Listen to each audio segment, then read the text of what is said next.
Okay, so I wanted to go over the basics of the EliteDesk 800 G5 Mini. I have to admit, on this channel, I haven't given the G5 enough love. And I think partly because when I first started playing with the G5, to me it seemed like it was just a, I guess you call it a money grab for HP, basically taking their G4 and saying, oh, hey, now I've got this G5 and it can use the newest ninth gen processor, even though you can put ninth gen in a G4. But as I started to use it, especially recently when I was able to get a good price on this unit, it came bare bones. It had the heat sink, the fan, but didn't have a CPU. And I happened to have a i7 9700K processor. I did a video on that as far as putting it in there and, heat and all that kind of stuff and performance. And I actually have a G5 that is used for our home computer, our main one that we used every day, and it's been great. Haven't had any issues with it. Just didn't have an i5 for the channel to do much with, and now I do. So I thought I'd go over it. This is the 65-watt unit. You can tell because it has this sort of vented, I don't know, perforated top. And if I open it up, it's got the copper heatsink, and it has this additional fan for additional cooling. And the reason I wanted to have this setup was because I do have that 9700K processor, which does pump out a lot more heat and requires a 150 watt power supply. The G5 comes in three configurations. You got the 35 watt, the 65 watt, and the 95 watt. Those use respectively, as far as power supplies, 65 watt, 90 watt, and 150 watt. As far as CPUs that you can put in here, this was the first of the Elite desks that allowed you to put an i9 processor in it. The G5s can go from the lowly G4930T, which only has 2 core, all the way up to an i9 9900T, which has 8 core and 16 threads. And what's interesting, if you look on eBay, that's a range in price just on the CPU from $10 to $200. So, and then of course in between you've got your i3s and the i5s. Kind of the workhorse for this was the i5 9500T. You'll see a lot of units with that. This was also the first one, or first unit of the EliteDesks that said that it could take 64 gig of memory. A lot of people can put it in the G4s, but this one actually had in the specs that the max memory was 64 gigabytes. This comes with Wi-Fi. The Wi-Fi on here, again, was one of the first to offer Wi-Fi 6, which is the 802.11ax, or sometimes also known as AX200. If we remove the fan, we'll see underneath that it can take two 2280 drives, both NVMe.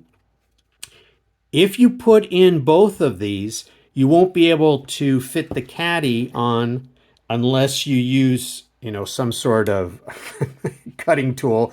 Wouldn't recommend, especially in my particular case. I don't want to cut it up because I really need the fan. I want to keep it as cool as possible. The other option, much like the G4, is that you can actually use these to put in 2230s. The same way on this side, there's also one like that.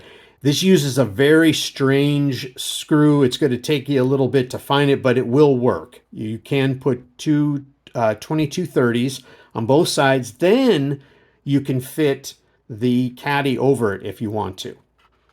As far as the overall looks very similar if you were to crack open G4 as far as the layout. This is the 65 watt one. If I had the 35 watt, I could also add to it a graphics card that pretty much takes up a good portion right here. You have to get rid of the caddy. It pretty much fills it in. It's got kind of its own additional heat sink, its own extra power. It connects on the back. It takes up this spot, so it takes up the whole thing. But again, that only works on the 35 watt because the 35 watt have the additional connectors for it. If you go with the K processor, you really are supposed to get this additional, or I should say replacement heatsink that takes up the whole area here and has a fan. It's humongous. It's very hard to find. I don't think they really sold too many units that actually came with the K processor, and people have just kind of been playing with it after the fact. Price wise, looked on eBay. You could probably get a bare bones for anywhere from 50 to 70 for one that actually has a CPU, maybe a little bit of memory. You're probably going around maybe the 110, 120. If you want something that actually has a drive, you're starting to get into the 150 to 180 range. So on the front, we've got USB-C, we've got two USB ports, the usual as far as the headphone, microphone, power. Around the back, this will take the Flex IO. This particular one has the display port. You could change this to HDMI, VGA, USB-C.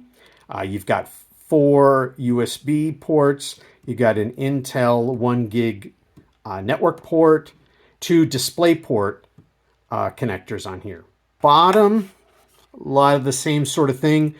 The only difference on this one, you're going to see that it does the 4.62 amps. That's because this would take a 90 watt power supply if I was using a non-T processor in here. If I throw in a T processor, I only need the 65 watt power supply. This particular came with, looks like out of the box, it had a i9 9500. Makes sense because it was a 65 watt unit.